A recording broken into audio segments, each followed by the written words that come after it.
Episode 10 story in detail.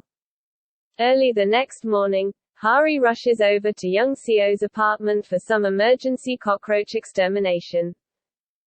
They work up an appetite, but on their way to breakfast, they spot Tae-Moo and Sung-hoon, who looks awfully cheerful.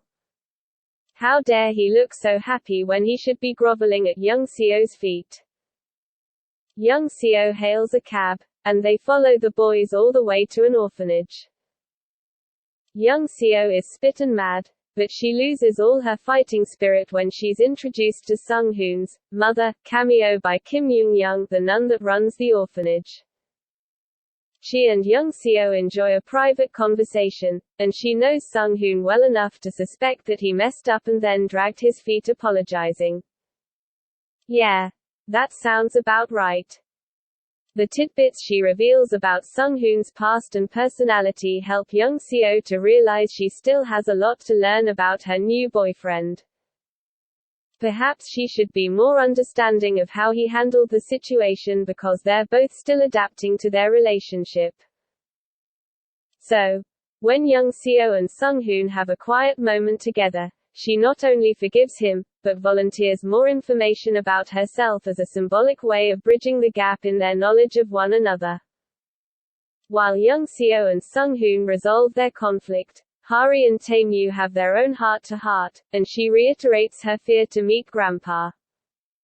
She's worried he won't approve of her, especially after her run-ins with him as Hari.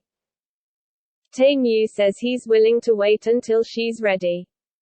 After a fun game of basketball that leaves our two couples exhausted, Hari receives a phone call that Ha-min swiped money from the restaurant cash register.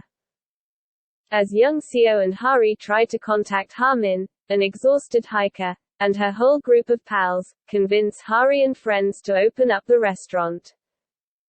Although they all work together harmoniously, Young Seo is still low-key peeved at Tae-Moo. Thankfully, when Tae-Moo gets the chance, he takes her aside and apologizes, saying he shouldn't have asked Sung-hoon to go on the blind date when he knew that Sung-hoon had a girlfriend. Slightly more appeased, Young Seo suggests he bribe her to close the deal. Tae-Moo offers up an embarrassing video of Sung-hoon and successfully wins over Hari's bestie. Later, as the night is winding down, a sudden soda spillage means Tae-Moo needs a change of clothes, so Hari takes him upstairs. Although we are not bestowed a glimpse of chocolate abs, we are treated to some excellent comedic timing and hijinks when Hari's parents arrive home early, forcing Tae-Moo to hide in Hari's bedroom while she and her family celebrate Young Seo's new relationship. They run out of soju, and Hari gets hopeful that the party is winding down, but wait, there's more. What about the bottle of liquor Hari received as part of her award from the company? Dad asks, and he insists on retrieving it from Hari's room himself. Hari follows him in a panic, but Tae-Moo is nowhere to be found. Because he hid in her closet. I see you. What's wrong with Secretary Kim? Reference.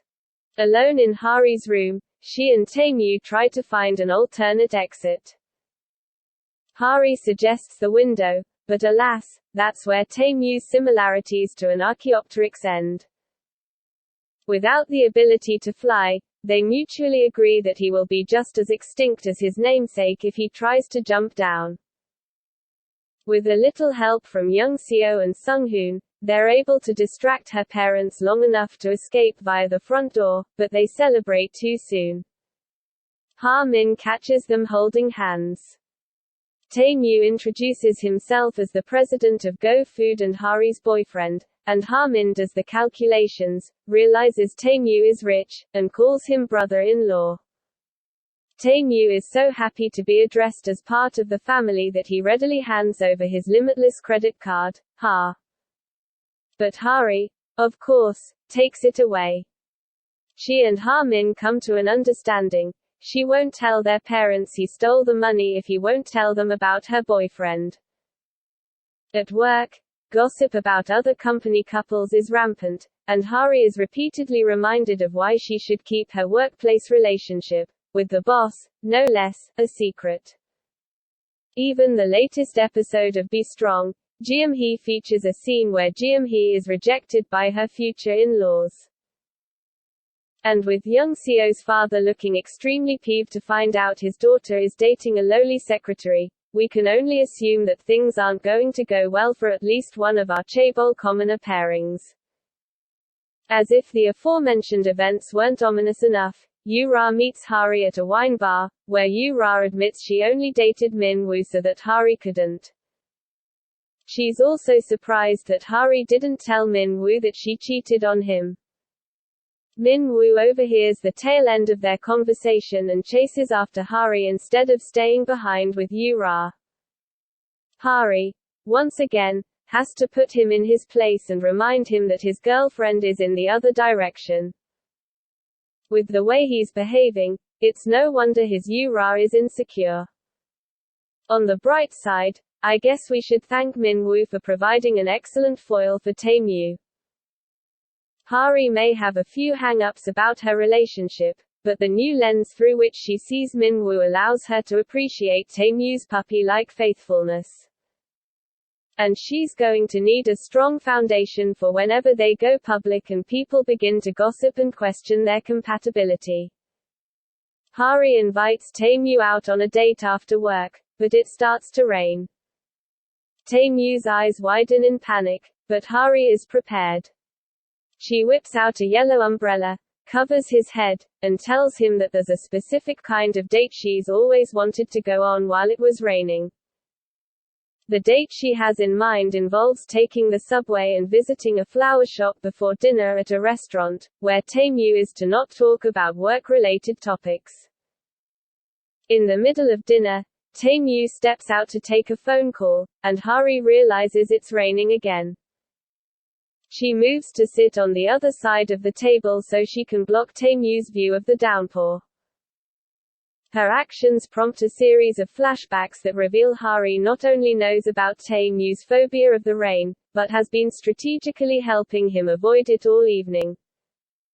But Tae-myu noticed her attentiveness and put the pieces together. As they walk home, he admits he was afraid and embarrassed to open up about his weakness.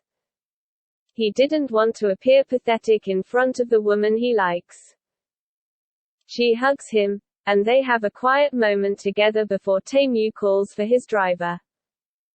She tells him to head home without her because she's meeting young Seo, but as she walks away, the flowers in her hand dry up and disappear. Well, if that isn't a heaping dose of depressing foreshadowing, then I don't know what is. Hari arrives at a fancy restaurant, and Grandpa is waiting. He doesn't mince words. He knows she is Jeom-hee, props to Grandpa for figuring it out on his own, and he wants her to stop seeing Tae-myu. At the same time, Tae-myu receives a phone call informing him of Grandpa's intention to meet with Hari. He races to intercept, but on the way there, he's too distracted trying to call her and doesn't see the delivery scooter until it's too late. He swerves, and his tires squeal. Back at the restaurant, Grandpa gets a phone call from Sung-hoon. That's all in this episode. We'll continue the story in the next video. Hope you like this video. Please subscribe to this channel to get more K-drama stories.